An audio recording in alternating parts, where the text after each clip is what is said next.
बिल्कुल।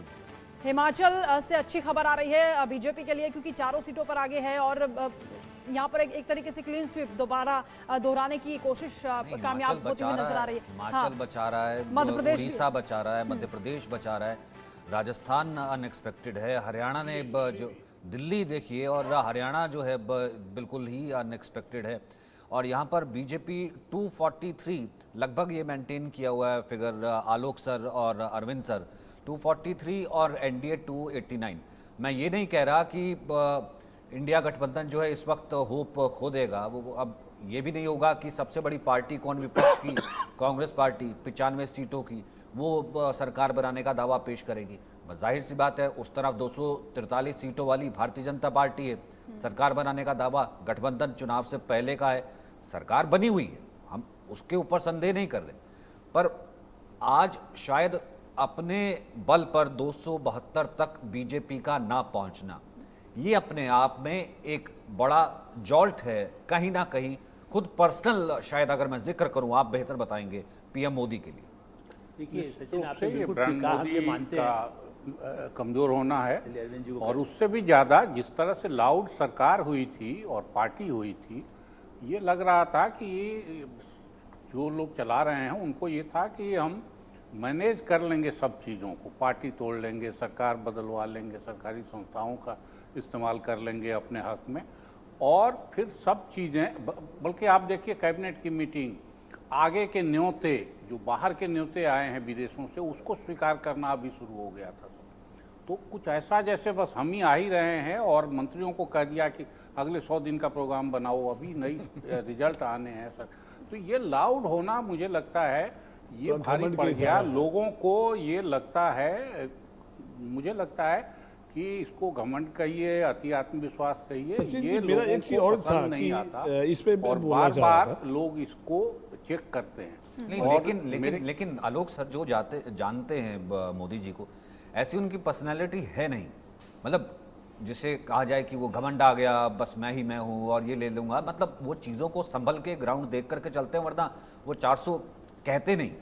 देखिए सचिन, अभी भी आपके पहले भी आप जब नहीं आए थे, अब ये कह रहा था कि 400 कहेंगे ना, आप यदि टारगेट 1000 का रखेंगे तभी आप 600 भी कमा सकेंगे ना। आप टारगेट 300 का रखेंगे तो 200 ही कमाएंगे। तो वही हो गया जो बंदूक तोप का लाइसेंस मांगे तो बंदूक का लाइसेंस। आप बहस नहीं करें, हम लोग दूसरी बातें करें, गंभीर बातों पे पहले बात करें। मैं पॉलिटिकल बात नहीं कर रहा हूं। उपहास क्यों करने लगते हैं? मेरा कहना है कि आप जो है हर एक के अलग अलग पॉइंट ऑफ व्यू होंगे। आपकी बात जैसे अरविंद जी ने कहा, मेरा यही कहना है कि चरण सिंह जिनको भारत रत्न दिया गया, कितनी बार पाले बदले, 1 महीने के लिए कांग्रेस ने उनको प्रधानमंत्री बनाया था। ऐसी स्थिति में चंद्रशेखर जी को 4 महीने में गिरा दिया, वो कोई नाकाबिल आदमी थे। देखिए मेरा इसीलिए कहना है कि आप अपने इतिहास से सबक लेना चाहिए। ये सोचना कि आज ये दिख रहा है, चंद्रशेखर, मैं मानता हूँ कुछ मामले में मोदी से भी आगे के बड़े नेता थे, चरण सिंह इनसे भी बड़े नेता थे, वो भी कांग्रेस से निकल करके आए थे। लेकिन ऐसा है कि परिस्थितियों के हिसाब से और जैसा कार्यक्रम बढ़ रहे, प्रधानमंत्री हो या आप किसी कंपनी में हो या अधिकारी हो IAS, विदेश सचिव भी जिस दिन तक रहता है तब तक उसे आगे का काम करके देना पड़ता है। ये नहीं कहा जाता कि अब सरकार कल विदेश सचिव दूसरा आएगा तब वो काम करेगा। सी बात है, मेरा ये मानना है, संपादक जब जाता है तो दूसरे को कहता है भाई ये मेरे काम किया हुआ, इतने लेख मैंने रखे हैं, जब तक उसके यहाँ ताला लगा दिया जाए, जब्त कर दिया जाए, बात अलग है।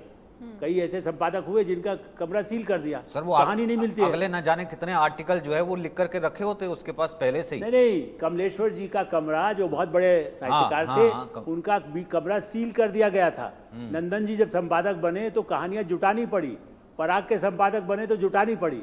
तो इसलिए प्रधानमंत्री क्या ताला लगा दे कि चुनाव लड़ रहे हैं तो 1 महीने के लिए कोई कार्यक्रम नहीं बनेगा, घर चले जाइए, ऐसा नहीं होता, काम चलता रहता है। कल इलेक्शन कमीशन ने क्या कहा, हमने विकास कार्य इस बार रुकने नहीं दिए, खाली ये किया गया कि उसके नाम पर कोई नई स्वीकृति नहीं होगी। इसलिए ये कहना कि साहब आप ऐसा क्यों सोच रहे थे, सोचना तो सबको चाहिए, हम नंबर 1 हो, कौन नहीं चाहेगा। नहीं, वो बिजनेस एज यूजुअल है सर, वो करता है कोई भी प्रधानमंत्री। और फिर भी अब मैं दोबारा दोहराता हूँ राहुल भाई, नहीं मैं आपके पास ही आ रहा हूँ, मैं दोबारा दोहराता हूँ, सरकार तो आ रही है ना बीजेपी की, मतलब सरकार तो आ रही है एनडीए की, क्योंकि नहीं भी आएगी तब भी कर रहा है, नहीं भी आएगी दूसरा आदमी तो आगे बढ़ाएगा ना सरकार को, देश को थोड़ी पीछे छोड़। हाँ वही तो सचिन जी, मैं एक चीज कह रहा हूँ कि चुनाव आचार संहिता लागू है, अभी प्रधानमंत्री निवर्तमान प्रधानमंत्री के रूप में है, नियुक्तियों से संबंधित मामला, बीच चुनाव के बीच में जिस तरह से नियुक्तियां की गई, तो वो नियुक्तियों को तो कम से कम टाला जा सकता था।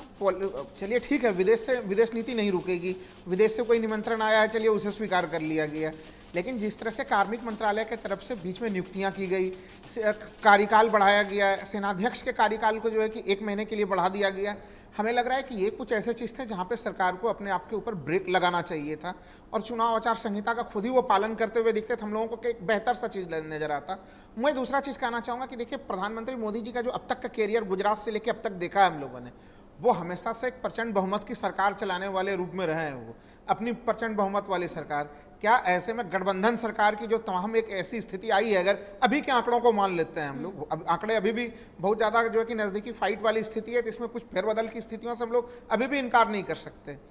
और अलग अलग कोई घटक दल जो जिस तरह के संकेत दे रहे हैं, उसके ऊपर भी नजर रखनी पड़ेगी। तो ये बीजेपी के लिए अभूतपूर्व चुनौती की स्थिति तो है, इसे हम लोग ये नहीं कह सकते कि बीजेपी के लिए चुनौती कैसे हो गई। मुझे एक बात बताइए कि यहाँ पर कोलिशन गवर्नमेंट की तो देखिए बहुत जिसे कहते हैं इकोसिस्टम रहा है। 2004 देखे क्या हुआ, मोदी जी 2004 क्या है, 2009 क्या है, यूपीए क्या है, कांग्रेस 2 क्या है। देखिए, अटल बिहारी वाजपेयी ने काफी अच्छे से चलाया, मनमोहन सिंह जी ने चलाया है, लेकिन प्रधानमंत्री मोदी जी का आप गुजरात से लेकर अब तक का कार्यकाल देखिए, वो इस प्रकार की सरकार चलाने के लिए अभ्यस्त नहीं रहे। पासवान किसके मंत्री थे? रामविलास पासवान मोदी जी के मंत्री थे। हाँ, ऐसे कितने ही लोगों को साथ में रखा गया। मैं नहीं कह रहा हूँ कि नहीं, आप यही जब तय हो रहा था 2014 में बैठक हुई, तो ये हुआ कि क्या नरेंद्र मोदी यदि बनते हैं तो और लोग साथ ले पाएंगे। उसके बाद पार्टी को डिसाइड करना पड़ा कि ये तब भी 2000 जब सुषमा जी थी, राजनाथ सिंह जी थे, गडकरी थे, 5 आदमी की बैठक में भी ये हुआ कि यदि ये बनते हैं तो क्या लोगों को साथ ले पाएंगे। तब पता चला कि नहीं, ले के चल सकते हैं। इसीलिए चाहे संघ हो या पार्टी में, ये सुषमा जी ने स्वयं मुझे बताया। मैं उनको, आज वो नहीं है इसलिए नहीं कह सकते, गडकरी जी भी हैं, आप जाके कभी पूछ लीजिएगा। मेरा ये कहना है कि यही एक बात है, नहीं चला सकते जब ऐसी स्थिति होगी। इमरान प्रतापगढ़ी जी हमारे साथ जुड़ रहे हैं, कांग्रेस के नेता हैं। और इमरान प्रतापगढ़ी जी, हम आपसे ये जानना चाहेंगे, ये जो अभी शुरुआत, ये जो रुझान है आपके यहाँ, आपकी पहली टिप्पणी। नहीं, मुझे सवाल फिर से पूछे, वो सवाल आपका सही से सुनाई नहीं। हाँ, मैंने कहा कैसा मार्जिन चल रहा है, क्या इस वक्त रिपोर्ट चल रही है, क्या कुछ चल रहा है? देखिए, बहुत शानदार है और हमें पूरी उम्मीद थी कि नंबर हमारे जो हमने 295 का नंबर दिया था तमाम एग्जिट पोल से पहले, वो नंबर सही साबित होगा और हम उस नंबर के पास पहुंच रहे हैं। ये राहुल गांधी जी और इंडिया गठबंधन की जीत है और तमाम जो फर्जी एग्जिट पोल थे उनकी बहुत बड़ी हार है। ये नरेंद्र मोदी जी की नैतिक तौर पर हार है, क्योंकि जिस उत्तर प्रदेश से वो खुद चुनाव लड़ रहे हैं, वहाँ भारतीय जनता पार्टी भारी तौर पर पिछड़ रही है, हार रही है। जिस अयोध्या में भारतीय जनता पार्टी ने सारा नैरेटिव बनाने का प्रयास किया, वहाँ से पीछे चल रही है भारतीय जनता पार्टी। अमेठी से पंडित किशोरीलाल शर्मा जी जीत रहे हैं, रायबरेली हम जीत रहे हैं, प्रतापगढ़ हम जीत रहे हैं, कौशाम्बी हम जीत रहे हैं। तो ये वो सीटें हैं जो बनारस के इर्द गिर्द हैं। आप देखिए, वहां भारतीय जनता पार्टी बुरी तरह हार रही है। लेकिन सरकार तो फिर भी नहीं आ रही है, सरकार तो फिर भी अभी एनडीए जो है वो फुल मार्जिन के साथ है। सरकार तो बहुमत में तो भाजपा भी बहुमत से कोसों दूर है। अलायंस तो है ना, एनडीए तो 289 पर पहुंचता हुआ दिखाई दे रहा है और काफी देर से इंटैक्ट है। शाम तक का इंतजार करिए, शाम तक का इंतजार करिए, या तो आंकड़े बदलेंगे या तो एनडीए बदलेगा। नहीं, लेकिन इमरान भाई, नहीं, चुनाव बहुत अच्छा चल रहा है, इसमें कोई शक नहीं है। और 95 सीटें कांग्रेस जो है और इंडिया 236 इस वक्त है। और स्विंग जो सीट्स हैं, क्योंकि अभी तो 8 या 9 राउंड की हुई है, 15 तक जाती है और उसमें लास्ट तक जो है कुछ भी बदल सकता है।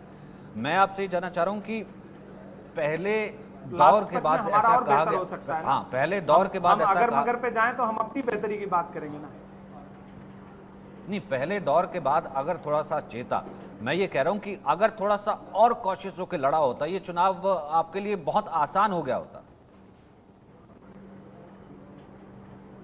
नहीं, देखिए, अब इस बात पे मातम नहीं करना है हमें कि हम पहले दौर में और बेहतर लड़े होते। हमने कुल मिलाकर के बहुत शानदार चुनाव लड़ा, एक ऐसे समय में जब प्रधानमंत्री, देश की मीडिया, देश की एजेंसियां इस चुनाव को एक अलग दिशा में ले जा रही थी। प्रधानमंत्री अपनी मर्यादा से बहुत नीचे उतर करके चुनावी प्रचार कर रहे थे।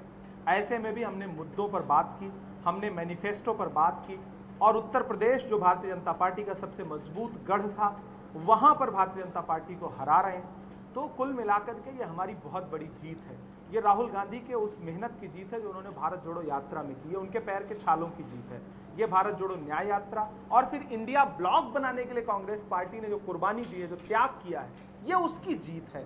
तो कुल मिलाकर के कसर रह जाती है, नहीं रह जाती है, वो बात का एक विषय है। और हाँ, और बेहतर लड़ सकते थे। अगर मैं तो ये कह रहा हूं कि अगर इस देश की मीडिया ने निष्पक्षता के साथ इस चुनाव में अपना रोल अदा किया होता तो भाजपा जो है वो 200 के बहुत नीचे आ जाती है। उत्तर प्रदेश में हालांकि अच्छा परफॉर्म कर रहे हैं यूपी के लड़के राहुल गांधी और अखिलेश को लेकर, जो 2017 में उत्तर प्रदेश कहा जाता था, हरियाणा में अच्छा उसका एकदम ट्रेंड बदला है। कर रहे हैं, हम बंगाल में कर रहे हैं, महाराष्ट्र में कर रहे हैं। अभी तक सामने आ रहे हैं, उसके लिए आपको बहुत बधाई, क्योंकि बीजेपी एनडीए कह रही थी एक तरफा ये मुकाबला होगा, लेकिन यहाँ कांटे का मुकाबला दिख रहा है। लेकिन सोशल मीडिया पर बहुत वायरल है नीतीश कुमार और चंद्रबाबू नायडू, ये दो नाम लोग कह रहे हैं इन पर नजरें बनाए रखें। क्या फिर से पलटी तो नहीं मारेंगे नीतीश कुमार? लोग ऐसा क्यों कह रहे हैं, आप बताइए। भाजपा अपने घटक दलों को नहीं रोक पाएगी क्या? लोग ऐसा क्यों कह रहे हैं? नीतीश जी क्यों दिल्ली आकर के गए? लोग ऐसा क्यों कह रहे हैं? कह रहे हैं कांग्रेस के एक मुख्यमंत्री खुद ही सवाल चंद्रबाबू पूछ रहे नायडू हैं। के बेहद नजदीकी हैं, वो उनसे कांटेक्ट में हैं, कुछ हो सकता है, खेला हो सकता है। अब जो कांग्रेस युक्त भाजपा है, वहां तो कांग्रेस कोई भी खेला कर सकती है। अच्छा, जैसे जैसे वक्त आगे बढ़ रहा है वैसे वैसे जो रुझान है वो नतीजों में तब्दील हो रहे हैं। इमरान प्रतापगढ़ी जी कांग्रेस के लिए, इंडिया अलायंस के लिए जो आंकड़े सामने आ रहे हैं, आपको एक बार फिर से बधाई। आंकड़ों में तेजी से परिवर्तन भी हो रहे हैं। आगे बेस्ट ऑफ लक हम कहेंगे, और जब नतीजे सामने आ जाएंगे हम कहेंगे दोबारा आप जुड़िएगा हमारे साथ में, क्योंकि ये जो आंकड़े हैं ये बता रहे हैं कि कांटे का मुकाबला हुआ है एनडीए और इंडिया अलायंस के बीच में। साथ ही साथ एक और बड़ी खबर मिल रही है, बड़ी खबर इलेक्शन ब्रेकिंग, जो लगातार पलटफेर को बता रही है, उलटफेर को बता रही है। अरुणाचल प्रदेश से किरेन रिजिजू जीत गए हैं, ये बड़ा अपडेट है। गुना से बीजेपी के ज्योतिरादित्य सिंधिया जीते हैं और ये बड़े मार्जिन से जीते हैं। ये वो नेता हैं। जालंधर से कांग्रेस के चरणजीत सिंह चन्नी जीत गए हैं, पंजाब में पूर्व मुख्यमंत्री भी रहे। लेकिन यहाँ अरुणाचल प्रदेश, यहाँ पर सीधे सीधे किरेन रिजिजू जीत गए, ज्योतिरादित्य सिंधिया जीत गए हैं और बड़े मार्जिन से जीते हुए वो नेता है। साथ ही साथ पंजाब में चरणजीत सिंह चन्नी भी जीत गए हैं। मंडी से बड़ा अपडेट, अभिनेत्री कंगना रनौत अपने अलग अलग बयानों को लेकर चर्चा में रही लेकिन जीत गई हैं। इस वक्त का बड़ा अपडेट, अनुराग ठाकुर ने थोड़ी देर पहले कहा था हिमाचल की सारी सीटें हम जीत रहे हैं। अनुराग ठाकुर जीत चुके हैं और अब कंगना रनौत भी जीत गई हैं। कंगना रनौत जो कि लगातार चुनाव प्रचार में रही, उनके मम्मी पापा बहन उनके साथ में रहे, बीजेपी के बड़े नेताओं ने उनके लिए चुनाव प्रचार किया, खुद पीएम मोदी मंडी पहुंचे थे। लेकिन इन सब के बीच में एक और बड़ा अपडेट है गुजरात के वडोदरा से। गुजरात के वडोदरा जहां पर हेमांग जोशी 5 लाख वोटों से जीत गए हैं। गुजरात के वडोदरा से हेमांग जोशी हैं जो कि 5 लाख वोटों से जीत गए हैं। अब धीरे धीरे जो रुझान है वो नतीजों में तब्दील हो रहे हैं। गुजरात जहां पर पहले ही मुकेश दलाल निर्विरोध जीत गए थे और अब धीरे धीरे जो अपडेट है गुजरात से वो बता रहा है कि कांग्रेस भी आगे है, बीजेपी भी आगे है और 5 लाख वोटों से जीत गए हैं। जिस तरीके के अभी तक के अपडेट्स हैं एनडीए और इंडिया अलायंस, इन आंकड़ों में तेजी से फेरबदल हो रहा है और आगे आंकड़ों पर नजर डालने के लिए मैं वंदना और सचिन का रुख करेंगे। बिल्कुल, देखिए हिमाचल से पहले ही हम लगातार बता रहे हैं, रचना आपने भी अपडेट दिया कि चारों सीटों पर बीजेपी आगे चल रही है और मंडी से आपने बताया कि क्योंकि जीत गई हैं कंगना रनौत के प्रचार के दौरान अरविंद जी जितनी भीड़ आ रही थी उसको लेकर एक कमेंट किए जा रहे थे कि वो अभिनेत्री हैं इसलिए भीड़ आ रही है, वोटों में तब्दील हो पाएगी नहीं हो पाएगी, ये भी एक सस्पेंस था, लेकिन अब तस्वीर साफ हो गई। एक तो कंगना एक पर्सनालिटी है, लेकिन उससे ज़्यादा बड़ी बात ये हुई कि बीजेपी सारे मतभेद के बावजूद एकजुट होकर लड़ी। वहाँ बीजेपी में मतभेद था उनको टिकट देने को लेके, तो अब लग रहा है कि पार्टी ने उसको मैनेज कर लिया बहुत अच्छे से। ठीक उल्टा हुआ है कांग्रेस में भी मतभेद था और विक्रमादित्य जो है वो एक फ्रैक्शन वाले ही हैं। लग रहा है कि वो कांग्रेस इस चीज़ को नहीं मैनेज कर पाई क्योंकि उनकी पॉपुलैरिटी भी कम नहीं है, वो लोकल हैं, उनका परिवार उस जगह से जुड़ा हुआ है। तो ये कहीं ना कहीं मास अपील भी है कंगना की, लेकिन एक मैनेजमेंट भी बीजेपी का संघ का ज़्यादा बढ़िया रहा कांग्रेस से, ये बहुत साफ लग रहा है। और इसी में आप ही के बातों में मैं जोड़ूंगा कि जिस तरह से हिमाचल प्रदेश के चारों सीटों पे एक तरह से बीजेपी लाभ में है और वहाँ पे सरकार होने के बावजूद भी कांग्रेस नुकसान में है। तो ये मुझे दिख रहा है कि सुखविंदर सिंह सुक्खू के लेके जो उसमें मतभेद की स्थिति बनी थी और विक्रमादित्य के बीच में वो विभाजन, जिस विभाजन की तरफ आपने प्रकाश डाला, वो विभाजन ही है जिसने कि कंगना रनौत सहित पूरे के पूरे हिमाचल प्रदेश में इस समय जो है कि भारतीय जनता पार्टी को एक तरह से बढ़त दिलाने का काम किया है। तो बीजेपी एकजुट होकर रही और कांग्रेस में कहीं कहीं वो विभाजन की स्थिति रही। हिमाचल से तो अच्छी खबर है। अवधेश जी हमारे साथ जुड़ गए हैं, बीजेपी नेता हैं। अवधेश उपाध्याय जी, ये जो रुझान आ रहे हैं एनडीए 292 और बीजेपी 241, हालांकि 272 का आंकड़ा बीजेपी अपने दम पर पूरा नहीं कर पा रही है, ये आपको लगता है कि प्रतिकूल है, एक्सपेक्टेड नहीं थे, और क्या कहना चाहेंगे आप इसको देखते हुए? 400 पार का नारा दे रहे हैं। बिल्कुल, ये जो आंकड़े आ रहे हैं ये जो उम्मीद से बहुत कम है, और जो उम्मीद हमने लगाई थी उससे कम है, चिंता का विषय है। और देखिए अभी तो का समय है, तो आंकड़ा तो हम इसका जो है अपना पूरा 272 कम छू सकते हैं। अभी 5 बजे तक का समय है हमारे पास, लेकिन ये है कि कहीं ना कहीं जो उम्मीद थी हमारी वो थोड़ी कम हुई है। लेकिन ऐसा है कि देखिए लोकतंत्र का महापर्व है, जनता जनार्दन होती है, जो जिसको जनादेश देती है वही जो है सत्ता में जो अपने कहाँ कमी रह गई? बैठाती जनता। कहाँ कमी देखिए, कमी कहीं नहीं, कमी तो हम ये नहीं कह सकते। देखिए हर कार्यकर्ता ने, भारतीय जनता पार्टी के छोटे से बड़े कार्यकर्ता ने, सभी ने जमीनी स्तर पर काम किया। पूरे आप देखिए किस तरह से टेम्परेचर बढ़ा हुआ था, इधर सियासी टेम्परेचर था, उधर गर्मी का टेम्परेचर भी था। दोनों टेम्परेचर अगर देखें तो उसमें भारतीय जनता पार्टी कार्यकर्ता पूरी अपनी मेहनत से, पूरी शिद्दत के साथ चुनाव में लगा, पूरी मेहनत करी। और देखिए इसके कारण है कि 242 तक हम आए हैं और आगे भी अभी जा रहे हैं। आप देखिए दिल्ली में पूरा जो है क्लीन स्वीपिंग करने में लगी है बीजेपी पूरी तरह से। आप देखिए मध्य प्रदेश में देखिए, आप देखिए तो हिमाचल में देखिए, उत्तराखंड में देखिए, उत्तर प्रदेश में जरूर हमें थोड़ा सा मतलब चिंता का विषय है। अवधेश जी, लेकिन मुझे लगता है उत्तर प्रदेश पर भी बात कर लेनी चाहिए। उत्तर प्रदेश में तो ये बिल्कुल उम्मीद से परे था, और समाजवादी पार्टी और कांग्रेस ने जिस तरह से परफॉर्म किया है, आप लोग तो शुरुआत से ही टीका टिप्पणी करते रहे, लेकिन अयोध्या का बहुत जिक्र हुआ, राम मंदिर का बहुत जिक्र हुआ, अयोध्या में तो बहुत पीछे चल रहे हैं।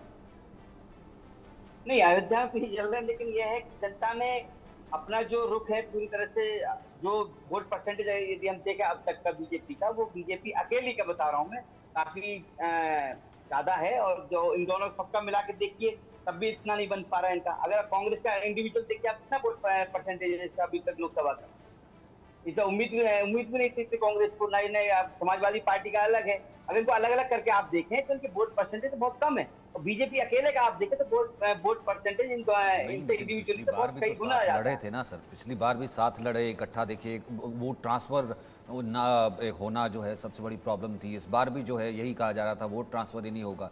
आलोक सर कुछ आप ऐड करना चाह रहे थे जिस वक्त हिमाचल के पर जोड़ना चाह रहा था कि देखिए आनंद शर्मा कितने पुराने नेता थे, उनको अनदेखी करके राज्यसभा भी नहीं हुआ, वो झगड़ा हो गया।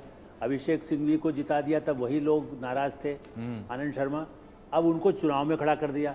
जो आप अभी राहुल जी कह रहे थे ना, मैं इसलिए उसकी पुष्टि कर रहा था। कांग्रेस के अंदरूनी झगड़ों का हिमाचल में बीजेपी को निश्चित रूप से फायदा हुआ, बीजेपी के झगड़ों का कांग्रेस और समाजवादी को फायदा हो। और सर विक्रमादित्य, जो आप कह रहे हैं मैं उससे सहमत हूँ उस बात पर। विक्रमादित्य राज परिवार से जरूर हैं, पर कहीं ना कहीं वो बहुत ज्यादा सीरियस पॉलिटिशियन के गिनती में इस तरह से नहीं आते। वो देखिए वो विरासत से चाहते थे। देखिए वीरभद्र सिंह की, मैं एक बार इसीलिए चैनल पर ही कह दिया था पिछले चुनाव के समय में कि वीरभद्र सिंह के खिलाफ आनंद शर्मा कर रहे हैं, तो आनंद शर्मा बड़े नाराज हुए, डिफेमेशन धमकी आज तक वालों को दे दिया था मैंने, तब उस चैनल पर मैं बैठा था।